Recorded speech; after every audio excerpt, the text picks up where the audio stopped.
Howdy everyone, Poacher here with an Age of Magic video, and in today's video we're doing the Hero Spotlight for Jack Lerr. I apologize, it has been a while since I've made a video. I have had some issues with my computer, but they are hopefully on the mend so we can start getting back into it. And though Jack Lerr is already in the game, we're still going to cover him in case there's something you need to know specifically. We'll go over his stats, animations, abilities, and talk a little bit about the hero. So with his stats, we come in with hit points at 28 million, speed 229, armor 143k, magic damage resistance 172k, basic damage 979k, critical hit chance is 48, and critical damage is 2.2 million. The more in-depth stats are here. Feel free to pause it and get whatever information you need from this and use it however you see fit. So let's jump into the arena and start testing out the new heroes.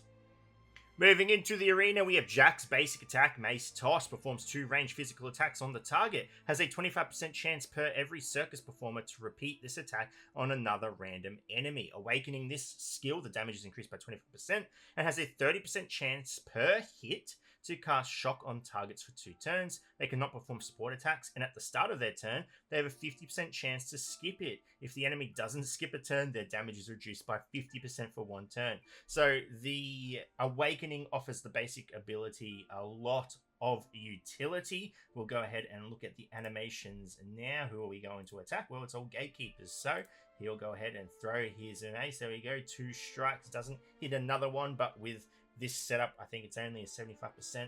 I always am confused on whether or not it includes the character themselves. Some characters it does, some characters it doesn't. So let's just say we got a 75% chance. Didn't land it. Decent damage. Mind you, these are just gatekeepers. But yeah, like I said, with the Awakening, lots of utility. Pretty decent Awakening. Definitely not the worst we've seen when it comes to basic abilities.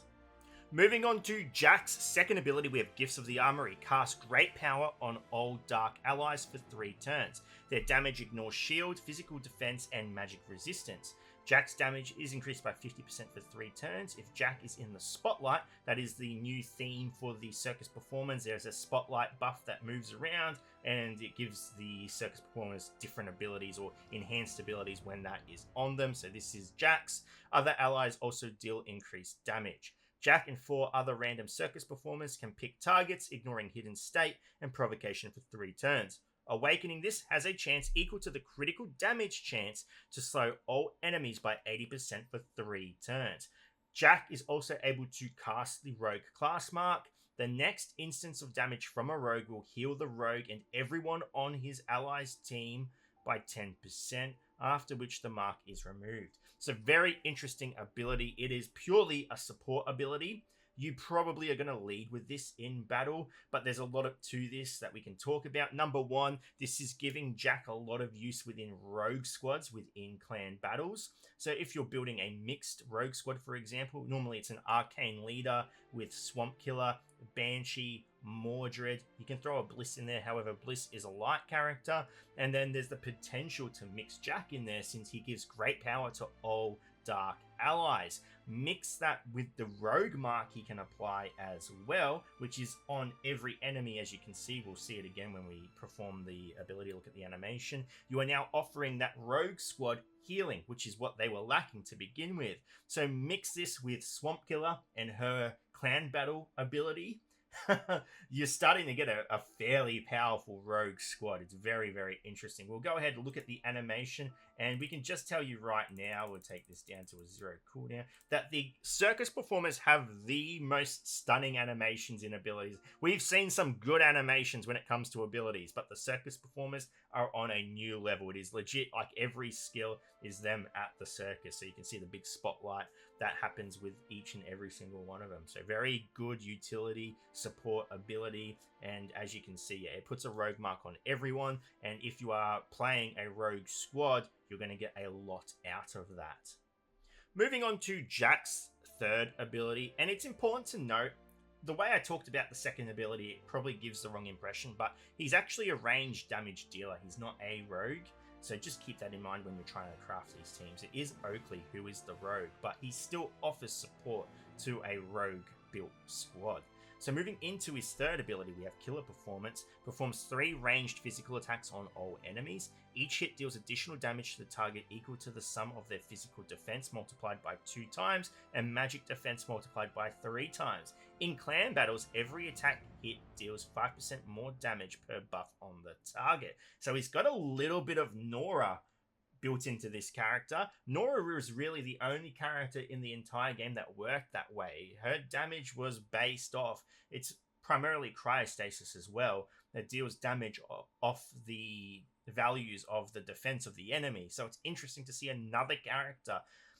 I'm not against it, but at the same time, it would have really been nice to have Nora be specialized in that. But here we are with another character.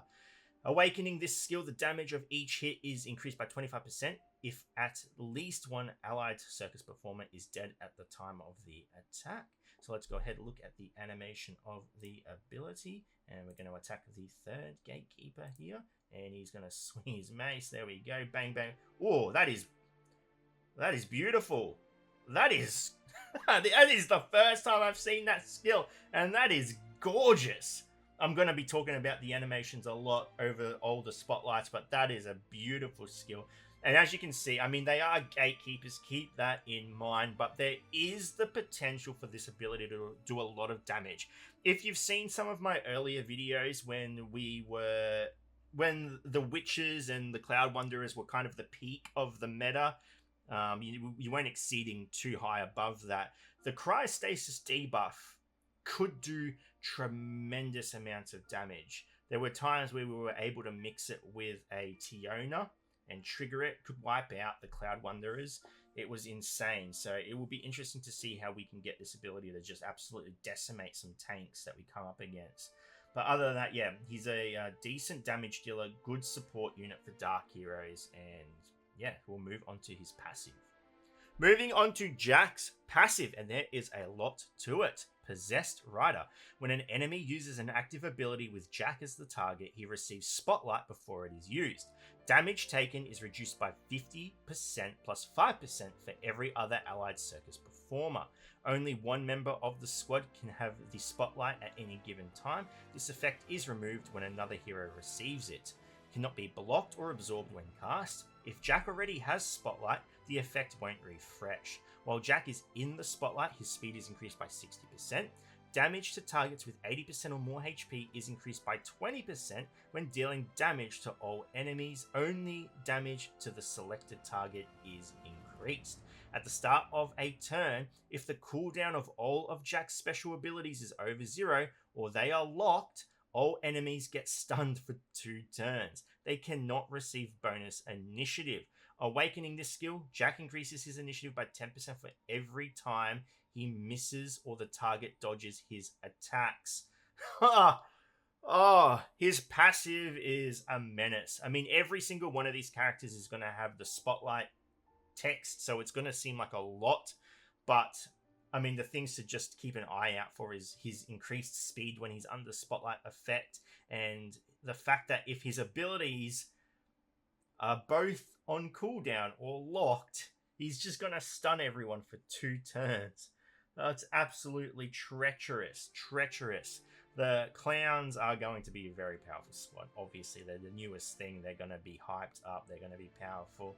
But it will be our job to figure out how to beat them. But it will also be our job to figure out how to use them, because there's always ways in which we do not see on how to use these teams and factions and these characters when they're first released. But there we go. There is Jack Lerr, the arranged damager for the Cursed Circus. It is good to be back, being able to do spotlights and videos for you. It's been 2 weeks. I've missed it. But there we go. There is Jack Lerr. And there we go. Anyway, ladies and gentlemen, thank you so much for watching. If you have any questions, feel free to leave a comment below. I will answer it to the best of my ability. And if you're around the world, until next time, please take care of yourself.